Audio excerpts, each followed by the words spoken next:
৭০ বছর বয়স, শরীরে বাসা বেঁধেছে শ্বাসকষ্ট আর তীব্র হাঁটু ব্যথা। যে বয়সে বিশ্রাম নেওয়ার কথা, সেই বয়সেও জীবন বাঁচাতে মৃত্যু ঝুঁকি নিয়ে আকাশচুম্বী গাছের মগডালে উঠছেন আব্দুল মালিক। আধুনিক কোনো প্রযুক্তি নেই, কেবল অদম্য জেদ আর পেটের তাগিদে লড়ছেন এই বৃদ্ধ।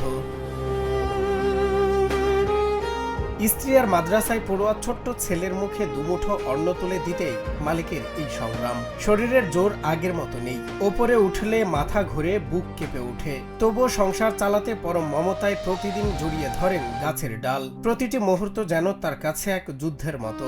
মাছ 1 কেজি কিনতে গেলেও কত, তাই তরকারি কিনতে গেলেও কত, এমাউন্টে রুজি সারে না।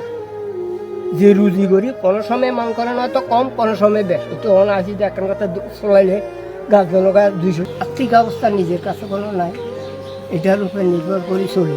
ফেনীর পরশুরামের মির্জানগর ইউনিয়নের মণিপুর গ্রামে বসবাস মালিকের। ৩৫ বছর ধরে মানুষের দাঁড়ে দাঁড়ে ঘুরে গাছের ডাল ছেটে যে সামান্য আয় হয়, তা দিয়ে নিজের ঔষধ আর ছেলের পড়ার খরচ মেটানো অসম্ভব হয়ে দাঁড়িয়েছে। নিজের জমি না থাকায় কোনো ঋণও পান না এই অসহায় বৃদ্ধ।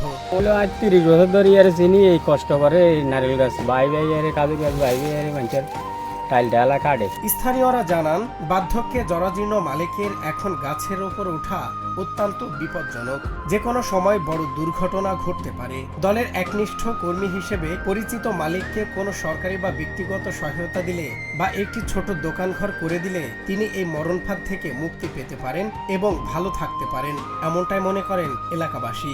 আমার জন্ম হবার পর থেকে দেখতেছি যে উনি বিএমপি করে, তো আব্দুল মালিকের প্রতি যাতে আমার নেতায় একটু সুনজরে তাকায়, তাকে যেন একটা কর্মস্থানের ব্যবস্থা করে দেয়। আব্দুল মালিকের আকুতি, তিনি করুণা নয় বরং বেঁচে থাকার মতো একটি স্থায়ী উপায় চান।